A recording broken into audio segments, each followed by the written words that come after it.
3, 2, 1...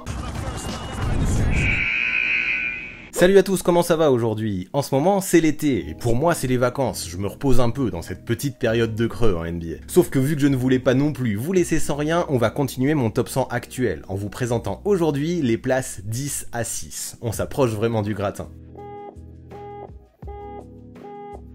Mais avant de commencer, est-ce que vous avez vu mon magnifique t-shirt de Luka Magic qui a été envoyé par les frérots de Derby Ball, qui encore une fois sponsorise cette vidéo. Derby Ball, ça fait trop longtemps qu'ils me font confiance et qu'on mène un partenariat du tonnerre, et vous l'avez vu, en plus de ça, je suis super content vu comment leurs produits sont quali. C'est une marque sérieuse qui taffe bien, avec des fringues qui taillent bien et qui propose tout plein de choix, avec des joueurs actuels comme du passé, et qui est sans arrêt remise à jour en plus de ça. Vous irez voir sur le site, ils ont des hoodies, des joggings, des shorts, des coques de téléphone et bien sûr des t-shirts. Et si vous voulez en profiter, je vais vous faire croquer avec le code promo le 6e homme. Il vous suffira de le rentrer au moment de la commande, ça vous enlèvera 10%, ça soutiendra cette marque qui est super cool, vous vous ferez plaisir et ça soutiendra la chaîne. C'est super, non? Sauf que super ou pas, même si Derby Ball ça l'est, aujourd'hui on n'est pas là pour parler t-shirt, plutôt pour continuer mon top 100 NBA actuel. Je vous réexplique pas toutes les règles, tous les critères dans le détail, tout ça je le fais dans la première vidéo, celle qui parle des places 100 à 81, je vous invite vraiment à commencer par là. Mais en gros, dites-vous qu'on ne juge pas ni de la saison ni de la carrière entière d'un joueur, mais vraiment de son niveau intrinsèque au moment M, à l'instant T. Je ne parle pas de potentiel ici, de ce qui va devenir à l'avenir, je ne parle pas non plus de talent, mais vraiment du niveau, comment il utilise tout son talent, comment il utilise toutes ses qualités. Là c'est comme si un joueur n'était pas blessé, je dis pas en pleine forme, je dis juste pas blessé, et qu'on organisait un match demain, ou tout à l'heure si vous voulez, qu'on gardait juste les 100 meilleurs. Je me suis ensuite amusé à les classer et je vous invite à faire de même parce que j'ai créé une adresse mail spéciale pour ce projet. Là il vous suffira de m'envoyer votre classement et parmi tous ceux qui l'auront fait sérieusement, j'en tirerai un au sort qui remportera 100 € de bon d'achat sur le NBA Store. Pas mal ça aussi. Du coup ne vous retenez pas, ce sera super utile pour le débrief final sur Twitch. Et moi je ne vais pas perdre plus de temps, c'est parti. Quelles sont les places 10 à 6 de mon top 100 NBA à l'heure actuelle? En numéro 10, voici Jason Tatum. Let's go pour un finaliste NBA, un mec qui a seulement 24 ans, qui dans son bagage technique, il semble tout posséder pour devenir à terme, potentiellement, un futur MVP en puissance, je trouve. Son skill set c'est hyper poli, et quand on le voit jouer, moi je trouve qu'on peut être que ébahi par sa façon d'évoluer sur le terrain. En attaque, tout a l'air facile avec lui, il est tellement fluide, il dribble bien, il pose ses appuis où il faut, il change de rythme, il peut dégainer en pull-up de partout, il peut scorer à tous les niveaux, franchement c'est super impressionnant je trouve. Et tous ces domaines, grâce à un mix de qualité athlétique et de toucher, il a réussi à les masteriser. Le stopper c'est un casse-tête pour toutes les défenses, tellement il peut tout faire, et il peut prendre des coups de chaud qui sont complètement impossibles à éteindre. Après, en début de saison, et là-dessus forcément ça va un petit peu contre lui, Jason Tatum, il en faisait sûrement un petit peu trop. Il abusait de l'ISO, il forçait un peu trop, et ne laissait pas le jeu venir à lui comme il l'a fait un petit peu plus tard. Et c'est un peu les qualités de ses défauts. Mais après l'intervention des vétérans à Boston, et notamment un Marcus Smart qui a dit à Tatum et Brown qui jouaient trop perso, et ben je trouve qu'on a un Tatum, d'ailleurs un Brown aussi, même si il est déjà passé dans le classement, mais on a un Tatum qui a su se remettre en question, qui a su se fondre dans le collectif beaucoup plus, et ça l'a aidé à passer un cap. Mais un vrai cap. Aujourd'hui, il prend vraiment ce que les adversaires ou ce que la défense lui donne, il joue plus juste, et finalement, toutes ses stats ont augmenté quand il a moins forcé. Comme quoi, il n'y a pas besoin de forcer pour faire des stats. Donc post-All-Star Break, dites-vous, il mettait 5 points de plus en moyenne que sur la première partie de la saison, et le mieux, et pour moi c'est le plus important, c'est que ça permettait aux Celtics de gagner bien plus. À la fois, il a développé son scoring en jouant aussi off-ball, en se démarquant, mais en parallèle, il a aussi plus joué avec les autres et plus participé au collectif. Je trouve qu'en peu de temps, il a énormément mûri en attaque de ce côté-là du terrain, il a appris à performer encore plus fort dans un collectif qui gagne, et ça, c'est pas donné à tout le monde. Ça va vraiment dans le sens de Tatum, et c'est un vrai signe de maturité pour un joueur de 24 ans. Mais en plus de ça, je trouve qu'on n'en parle pas assez, mais de l'autre côté du terrain, en défense, c'est un vrai joueur aussi. Je me rappelle encore à quel point il a su éteindre KD au premier tour des playoffs, là, et tout ça, pour moi, ça lui donne une place dans le top 10, limite, mais ça lui donne une place dans le top 10, parce que maintenant, il lui manque quand même des choses pour viser plus haut. J'aimerais qu'il continue sur la même voie. Il est capable de viser plus haut s'il continue sa progression. Mais moi, je veux qu'il s'affirme comme ça encore plus sur le long terme, plus régulièrement. Pas juste sur une demi-saison et quelques séries de playoffs sur ces dernières années. C'est sévère parce que c'est vrai, il a permis à Boston, avec plein d'autres joueurs bien sûr, d'aller en finale. Mais quasi à chaque tour de post-season cette année, il est passé à côté d'un ou deux matchs quand il est retombé dans ses travers, quand il a forcé un petit peu trop. Dans ces moments, il peut perdre beaucoup de ballons, il peut avoir une adresse qui pose question aussi, une sélection de shoot un petit peu bizarre, et même, des fois, un peu s'effacer où on le voit plus. Et ce qui m'embête, c'est que ça peut peser sur les wins des Celtics. Pire encore, hein, quand on avait un Wiggins qui s'est mis vraiment à le faire travailler fort, en finale, ben, il a été fantomatique pendant de longues périodes parfois. Et ça, c'est pas digne d'un joueur qui peut viser beaucoup plus haut que le top 10, malgré tout son talent. Et surtout quand ça a lieu genre en deuxième mi-temps ou en quatrième quart-temps, mais moi ça compte dans ma façon de l'évaluer, Jason Tatum. Maintenant, soyons honnêtes, c'est un joueur que je trouve génial, que je trouve trop beau à voir jouer, sinon je le mettrais pas dans mon top 10 clairement, parce que de toute façon maintenant à partir de là on a que des joueurs géniaux, mais voilà, pour aller encore plus haut, et je pense qu'il en est capable, il devra peut-être encore travailler sur son mental, sa régularité, sa maturité. Ça viendra, j'en suis à peu près sûr, mais pour le moment cette place 10 elle me semble plutôt cohérente pour Jason Tatum. Allez, ce top 10 commence bien, parce que pour Jason Tatum vous êtes plutôt d'accord, parce que vous êtes 76% à le mettre à peu près dans ce range, donc c'est plutôt tant mieux. 19% d'entre vous l'auraient classé 3 places plus haut, c'est-à-dire dans le top 7. Moi je trouve que c'est quand même très haut un top 7 pour Tatum, même si sa deuxième partie de saison m'a plu, ses playoffs m'ont plu, mais encore trop d'erreurs, encore une fois, peut-être de temps en temps un manque de maturité, trop d'irrégularité au sein d'un seul et même match, et 5% d'entre vous l'auraient moins bien classé. Mais ce que je retiens, c'est que, ouais, 76% vous pensez que c'est le bon range autour de la place 10, donc c'est bon, j'ai pas trop fait de bêtises en mettant Jason Tatum ici, même s'il semble avoir de vrais fans dans le chat aujourd'hui. En numéro 9, voilà Kawhi Leonard. Et lui, évidemment, c'est un joueur très difficile à juger, parce qu'il a pas joué de la saison, et ça fait un petit moment qu'on l'a pas vu sur un terrain de basket, et donc c'est très difficile, voire impossible de connaître son vrai niveau actuel. Donc ouais, ça va rester très subjectif. Cependant, moi je me dis, ne pas mettre Kawhi dans un top 10, au vu de tout ce qu'il a montré dans sa carrière, et même de façon assez récente, ça aurait été une hérésie pour moi. Par contre, le truc, et je le conçois, c'est que maintenant il a 31 ans, et après une rupture des croisés, même si elle est partielle, et qu'elle est pas si grave que certaines ruptures des croisés, rien ne dit qu'il reviendra au même niveau qu'avant. C'est pour ça que je veux pas non plus m'enflammer concernant Kawhi, alors qu'il y a quelques saisons on aurait vraiment pu le mettre dans le top 5, n'empêche que moi je me dis, vu son côté Terminator un petit peu, vu son côté droïde, j'ai du mal à imaginer qu'il reviendra pas à un excellent niveau. Et ce niveau, les dernières fois où on l'a vu en bonne santé, faut que je le rappelle, à lui tout seul ou presque, il a porté les Raptors vers le titre il y a seulement 3 ans, juste après il nous a fait une saison à 27 points par match avec les Clippers, avant d'en enchaîner une autre à 25, tout en restant l'un des meilleurs défenseur de la ligue. Parce que ouais, il faut en être conscient, quand Kawhi est devant toi, même si t'es méga talentueux, va falloir te lever tôt si tu veux lui shooter dessus ou l'attaquer en drive, tellement il est bon défensivement et qu'il arrivera à rester devant avec sa mobilité, ses grands bras et ses mains géantes super actives. Donc clairement pour moi, aujourd'hui encore, même si c'est de la supposition, mais j'ai pas le choix de me baser que sur des suppositions, il peut être le meilleur two-way player de toute la NBA. Lui justement, il a un jeu très mûr, d'une propreté qui est assez exceptionnelle, il a des pourcentages qui sont excellentissimes, il commet que peu de déchets, et quand je dis que c'est un robot, c'est ça, il a l'air de pas avoir d'émotion, et justement de faire, sur 48 minutes, j'ai l'impression que le nombre d'erreurs qu'il fait, tu peux clairement les compter sur les doigts d'une seule main. Ajoutons à ça le fait qu'il est méga clutch, qu'il a une tendance à largement augmenter son niveau de jeu en playoff, et ouais, en bonne santé, Kawhi, pour moi, ça doit être un des tout meilleurs joueurs de la ligue. Il peut prendre en main à lui tout seul un match, voire une série entière des deux côtés du terrain, et ça, c'est vraiment la marque des plus grands. Le mec, il a un sang-froid incroyable, il sait même jouer avec les autres, et clairement, ouais, à 100%, il a le niveau et le talent pour être un top 5 dans ce classement. Je suis assez certain de ça. Le truc, par contre, c'est qu'il faut s'en rendre compte, même sans parler de blessures, depuis qu'il est aux Clippers, on l'a vu de moins en moins à 100%, et c'est bien ça qui me laisse quelques doutes, et qui fait que je le mets pas dans le top 100, dans le top 5, pardon. Bien sûr qu'il est dans le top 100. Est-ce qu'il va revenir vraiment à 100% un jour?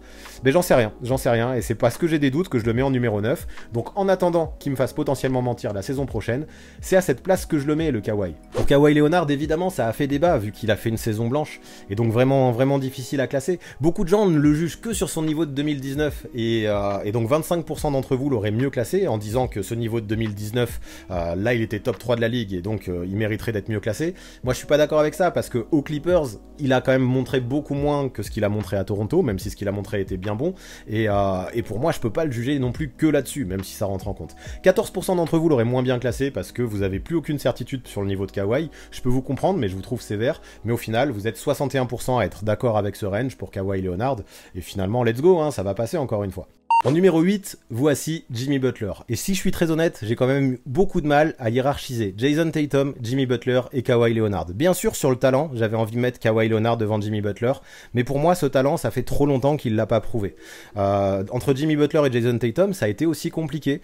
Moi, j'ai trouvé que Jimmy Butler avait plus porté une équipe seule loin que ce que Tatum l'a fait, sachant que lui aussi a fait une finale en 2020, et lui, ça fait quand même un plus gros échantillon et plus d'années qui montrent des bonnes choses, Jimmy Butler, et c'est comme ça que j'ai vu mon classement. En tout cas, c'est pour ça que j'ai mis Butler devant Tatum, et c'est les incertitudes sur le Kawhi de 32 ans, à quel niveau il peut revenir, qui font que j'ai aussi mis Butler devant Kawhi.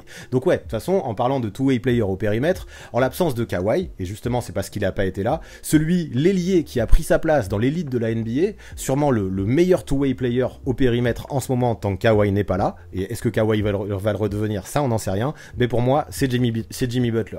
Pourtant c'est vrai, il score beaucoup moins, mais ça en vrai les stats, et notamment les stats du scoring, dans le top 10, j'y fais de moins en moins attention. Moi, c'est l'impact qui me semble primordial. Et là-dessus, dans l'impact, je trouve que Jimmy Butler, c'est un vrai crack. Soir après soir, il va jouer un basket de la win, moi j'aime beaucoup, et il va peser dans tous les domaines qu'il faudra pour porter Miami. Et ça, c'est fort quand même. Bon, ok, c'est pas un shooter à 3 points, mais vu comment il compense autrement, des deux côtés du terrain, moi ça me va. Il peut driver à peu près quand il veut, il possède un jeu de feinte et un footwork élite, et s'il veut marquer 40 points, j'ai presque l'impression qu'il peut y arriver tous les soirs. J'abuse un peu, mais on n'est pas loin de ça. D'ailleurs, quand il y a eu besoin qu'il score beaucoup en playoff, il en a été capable. Et le truc, moi, justement, c'est ce que j'aime beaucoup, c'est qu'en fait, non, Jimmy Butler, il veut pas marquer 40 points tous les soirs. Ce qu'il veut, c'est gagner un maximum de matchs. Et pour ça, c'est tout à son honneur, il l'a compris, il doit agir en leader, il doit montrer l'exemple, il doit jouer agressivement, il doit se battre sur tous les ballons, et ça, il le fait vraiment bien, que ce soit sur le terrain, dans le discours, en match ou à l'entraînement. Quand il va chercher son mid-range, là, je le trouve létal, c'est une horloge, il est super régulier,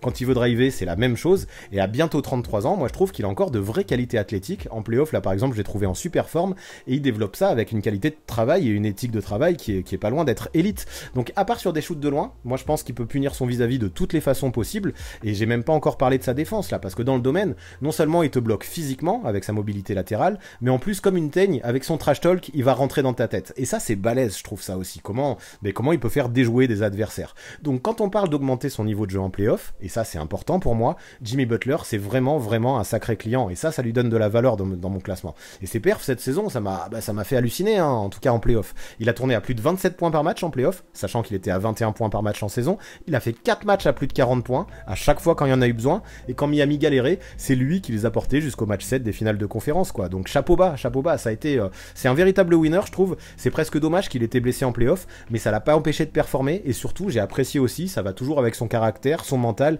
il s'est jamais plaint. Et il a manqué le moins de matchs possible, même si des fois il a été contraint de manquer des matchs. Donc ouais, je le répète, il lui manque peut-être un tir à 3 points plus fiable, un impact un petit peu plus régulier en saison, mais ouais, post-All-Star Break par exemple, ça s'est senti. Il a connu un petit coup de mou, il a dû être un petit peu fatigué, ou alors il a voulu s'économiser un poil en vue des playoffs, mais ça restait quand même très correct. Moi je me rends compte, hein, je suis encore hyper tatillon, mais c'est le jeu d'être tatillon quand on parle de ce calibre de joueur. Donc voilà, une place top 8 dans toute la NBA pour un gars qui a été drafté au 30e choix et qui sortait de Marquette, c'est quand même plutôt exceptionnel, comme quoi, et moi ça lui donne de la valeur à mon sens, avec le travail, l'esprit de compétition, la volonté et la compétitivité, tu peux toucher les sommets ou pas loin, et ça m'oblige à poser énormément de respect sur Jimmy Butler, et oui, de le mettre en 8, j'assume, devant Kawhi Leonard et les doutes que j'ai le concernant aujourd'hui sur sa faculté d'être à 100%, et Jason Tatum qui selon moi doit encore gagner en leadership et en maturité. Alors pour Jimmy Butler, vous êtes 72%, vous l'auriez mis à peu près à cette place, donc encore une fois on est plutôt d'accord, 24% d'entre vous l'auraient moins bien classé, vous parlez de trop d'irrégularité en saison, je peux l'entendre ça aussi, hein, de toute façon, comme je dis, avec Kawhi Leonard et avec Jason Tatum, ça se joue à peu de choses près, et vous pouvez inverser tout ce classement, moi ça m'ira aussi. Donc je comprends ceux qui l'auraient mis un peu moins bien classé, 4% l'auraient carrément mieux classé, donc pourquoi pas, même si on a quand même vraiment de gros joueurs qui viennent ensuite, mais voilà, 72% pour la place 8 pour Jimmy Butler, ça montre qu'on est sur un consensus assez important quand même. En numéro 7, voici Joel Embiid, le process. Peut-être le joueur le plus dominant, physiquement en tout cas, de la NBA actuellement. Le mec, j'aime bien ça avec lui, parce qu'il arrive à avoir un jeu de pivot à l'ancienne, qui domine en post-up, qui va bully ses défenseurs et qui va sanctionner dans la peinture, mixé à un jeu de basketteur qui est très très moderne. Parfois, il peut ressembler à un ailier, voire un arrière, un mec qui crée pour lui, qui crée son propre tir, même à 3 points, et qui en face-up, c'est vraiment un roi là. Face à ses défenseurs, il peut envoyer des jab steps, il peut s'amuser avec avec ses appuis, faire pas mal de feintes, utiliser sa puissance, son dribble, son agilité et se créer un shoot qui est quasiment indéfendable à mi-distance. Il est trop adroit sur son shoot à mi-distance. Et voir un mec de 2m13 et de presque 130 kg posséder une telle agilité, moi je trouve que c'est une vraie dinguerie en NBA. Et puis ce que j'ai aimé cette saison par exemple, c'est à quel point il a réussi à s'adapter. Son début de saison, c'est vrai, ça laissait un petit peu à désirer, mais après avoir manqué des matchs en raison du Covid, il est revenu super fit, il avait perdu quelques kilos je pense aussi, et à partir de ce moment-là, il a roulé sur toute la ligue. Il a pris les choses en main du côté des Sixers, et les adversaires avaient pas le choix que de faire des prises à deux constantes sur lui. Et là, ce que j'ai apprécié aussi, c'est comment il a su trouver des solutions, comment il a su progresser aussi dans le domaine pour ressortir au shooter. Même s'il y a du taf encore, je le trouve de plus en plus précis sur sa façon de ressortir comme ça sur les mecs démarqués quand la peinture est fermée. Et puis voilà, quand je parlais de son adaptation, le mec il a quand même réussi à s'adapter malgré l'absence de Simmons, il s'est mis à prendre sa place même en lançant de plus en plus de contre-attaques, voir un mammouth comme ça qui lance des contre-attaques, je trouve ça cool. Ensuite il s'est adapté à la venue de James Harden en jouant de plus en plus le pick and roll en plus et en laissant la contre-attaque un petit peu plus à Harden et à Maxey. Et quoi qu'il arrive, malgré les fluctuations qu'il y a eu dans l'effectif des Sixers, ben jamais son impact a baissé, quel que soit son rôle et quel que soit le système de jeu. Ça, pour moi, ça montre à quel point il est skillé, à quel point il est polyvalent et qu'il peut dominer quels que soient ses coéquipiers, quelle que soit son équipe, quel que soit son coach. En défense, c'est la même, c'est un monstre. Je parlais de Kawhi Leonard ou de Jimmy Butler comme les meilleurs two-way players de la ligue au périmètre. Joel Embiid, c'est potentiellement le meilleur two-way player au poste de pivot. Même s'il a peut-être été un peu moins impactant dernièrement que ce qu'il peut l'être, ça reste l'un des meilleurs... Enfin, en défense, je veux dire, Embiid, ça reste l'un des meilleurs protecteurs de cercle de toute la ligue. Là encore, il utilise son physique, ses appuis, sa mobilité. Bon, pour ça, j'avoue, il faut qu'il soit en forme. Et qu'il soit impliqué, engagé, c'est pas tout le temps le cas, mais quand même cette saison c'était de plus en plus le cas. Et cette saison, de toute façon, vu comment il se donnait en attaque, ça lui arrivait de paraître un petit peu essoufflé de l'autre côté du terrain. Tout ça, ça fait quand même de Joel Embiid un joueur qui est assez unique, un gars comme on en a peu vu dans l'histoire NBA, qui peut faire la différence en attaque comme en défense. Mais maintenant, s'il a de vrais progrès à faire dans un domaine, moi j'aimerais qu'il gagne encore en leadership. Parfois, il semble un petit peu immature dans son attitude, dans ses déclarations. Il a beau être ultra dominant sur le terrain, mais moi je veux que maintenant, il s'affiche comme un papa plus que comme un troll. C'est fini tout ça maintenant, toute la période troll de Joel Embiid. Elle était rigolote, mais je trouve que maintenant elle lui dessert un peu, et il faut qu'il montre que c'est un joueur d'expérience sur lequel tu peux compter. Il lui manque aussi des trophées de MVP, même si ça fait 2 ans qu'il est tout proche, et même de longs parcours en play-off, lui qui, année après année, passe pas le deuxième tour, et ça aussi c'est un petit peu limitant. Après, pas de bol, à chaque fois il arrive rincé au moment de la post-season, il est à moitié blessé, mais ça fait aussi partie du jeu, et tu peux pas non plus partir dans les what if, est-ce qu'il aurait fait beaucoup mieux s'il était pas blessé ou s'il était en pleine forme. Maintenant je suis persuadé qu'avec un peu plus de maturité, une meilleure condition physique encore, il pourrait viser de longs parcours en play-off, il pourrait viser le top 3 dans ce classement, pourquoi pas même le top 1 sur une année, avoir des titres de MVP, mais aujourd'hui, même si jusque-là je trouve qu'il y a du mieux chaque année dans la maturité, j'ai encore du mal à le mettre au-dessus du top 7. Allez, pour Joel Embiid, en place 7, vous êtes à peu près d'accord, vous êtes 60% à accepter ce range, donc à être d'accord avec moi. 29% d'entre vous l'auriez mis au moins 3 places plus haut. Je trouve que c'est beaucoup 3 places plus haut pour un mec qui n'a jamais passé, et ça me fait mal au cœur de dire ça, mais pour un mec qui n'a jamais passé un deuxième tour de playoff, je le veux plus leader. Franchement, il fait une bonne saison en playoff, un bon parcours de playoff, et clairement, moi je suis d'accord pour le mettre dans le top 5, mais ça, au moins une finale de conférence, ça lui manque. Et vous êtes 12%, vous l'auriez beaucoup moins bien classé, et ça, je veux pas non plus. Je le trouve beaucoup trop dominant pour moins bien le classer. Mais finalement, 60% dans ce range, allez, on est encore sur quelque chose qui fait à peu près consensus. En numéro 6, voici Luka Doncic. Juste devant Embiid, même si je le conçois, ça peut se discuter. Voilà le Slovène. Et j'ai beaucoup hésité jusqu'au dernier moment de faire mes visuels. Une fois j'avais Embiid en 6, une fois j'avais Doncic en 6. J'ai hésité, mais c'est comme ça. Dites-vous que c'est le joueur déjà, dans ce classement, qui est le mieux classé, qui n'a jamais été MVP. Et d'ailleurs, vous allez voir, il y a 80% des mecs classés devant lui qui, en plus d'avoir été MVP, ont au moins été déjà champions et MVP des finales. Ça montre à quel point on s'approche très fort de l'élite avec cette place numéro 6 de mon top 100 NBA actuel. Même si évidemment comme Embiid, on a un Luka Doncic qui a des failles, que bien sûr on va évoquer, ce qui m'a fait le mettre devant lui, au final, au dernier moment, c'est que cette saison, il a prouvé qu'il pouvait porter sa team jusqu'en finale de conférence. C'est juste ça, je pense que ça a joué, en tout cas ça a été le dernier petit argument qui m'a fait mettre Luka devant, ce qu'on disait avant, ce que le Camerounais n'a jamais fait. Et quand je vois que pour en arriver là, lui et ses Mavericks, ils ont éliminé en plus la meilleure équipe de la saison, on pourra pas dire qu'il est arrivé en finale de conférence juste à cause d'un concours de circonstances. Offensivement, Luka Doncic, c'est juste un crack, c'est un génie du jeu. Le mec, il pue le basket, il maîtrise tous les fondamentaux de ce sport, et clairement, il a un côté magicien, hein, son côté Luka Magic, comme sur mon t-shirt, c'est pas par hasard. Il a beau ne pas être athlétique, ne pas disposer d'un physique de fou, tout ça, il le compense grâce à la maîtrise de chacun des gestes qu'il faut faire dans le basket, et son QI de folie. Déjà, on peut jeter un œil à ses stats, et je sais que j'ai dit que plus on avançait dans ce classement, et moins les chiffres m'intéressaient, mais quand même, en saison, il tourne quasiment en triple-double, c'est un truc de malade. Et voir un mec si peu athlétique qui cumule de tels chiffres, ben pour moi, c'est quand même déjà assez parlant. Il a une grinta de ouf, un bagage de feinte qui est totalement insane, et des appuis qui vont faire rougir n'importe qui. Il domine toutes les compétitions auxquelles il participe depuis qu'il est gosse, il emmène ses équipes très haut, même des équipes qu'on n'attend pas forcément haut, et en NBA, ben force est de constater que ça continue. Le mec, il est en train de se transformer en joueur générationnel juste devant nos yeux, et il faut qu'on en profite. Il peut porter une attaque à lui seul, il peut user de sa gravité pour faire briller ses coéquipiers, c'est un expert du pick and roll, et sa création pour lui, elle est complètement hallucinante. Je le considère pas spécialement comme un shooter, c'est vrai, je préfère largement quand il utilise son bagage pour driver, et qu'il utilise son toucher qui est absolument fabuleux pour conclure.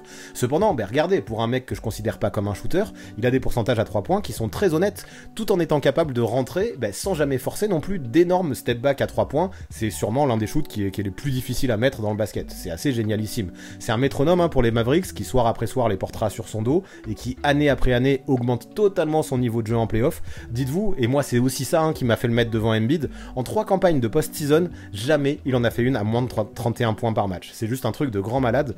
Le Luka Doncic de playoff, c'est un monstre, tout simplement, c'est un monstre. Après, bien sûr, je vous avais dit qu'on évoquerait ses limites, parce qu'il y en a, tout n'est pas rose, et il y a encore des trucs sur lesquels il doit mûrir. Déjà, j'entends souvent dire qu'il est un joueur individualiste, et ça, je suis pas trop d'accord, parce qu'il sait lâcher la balle à ses potes quand les défenseurs se referment sur lui. Donc un mec individualiste qui tourne à 9 passes par match, moi, ça me va pas trop. C'est vrai qu'il porte beaucoup la balle, c'est ce qui explique aussi son nombre de balles perdues, mais dire, comme je l'entends parfois, que c'est juste un croqueur, moi, ça me semble faux. Moi, son vrai souci, à mon sens, c'est qu'il est un peu inutile sans le ballon. Il propose que peu de choses, et ça fait de lui un joueur qui est difficile à entourer. Parce que quand Luka porte pas la balle, l'équipe, elle pédale un petit peu dans la semoule, parce que lui, il attend un petit peu que ça se passe. Et maintenant, évidemment, il faut qu'on parle de sa défense. Même s'il anticipe bien les trajectoires de passe, avec son QI basket, ce qui fait que de temps en temps, il arrive à faire des interceptions, il vole quelques ballons, ça peut quand même être un vrai trou noir. Régulièrement, il s'est fait cibler en playoff, et c'est pas un hasard. Lui-même, il sait qu'il doit progresser dans le domaine, et c'est ce qu'on attendra de lui. Je pense que s'il avait une condition physique plus fiable, ça pourrait l'aider dans le domaine,